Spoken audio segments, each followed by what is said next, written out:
need to do something that we call the lower jaw pivot. And some people don't like that word because it reminds them of the pivot system.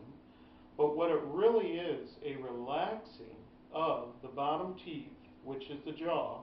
They're both connected in exactly the same thing. And relaxing the middle of your tongue, and relaxing your jaw hinge, TMJ in the back, right? And giving space.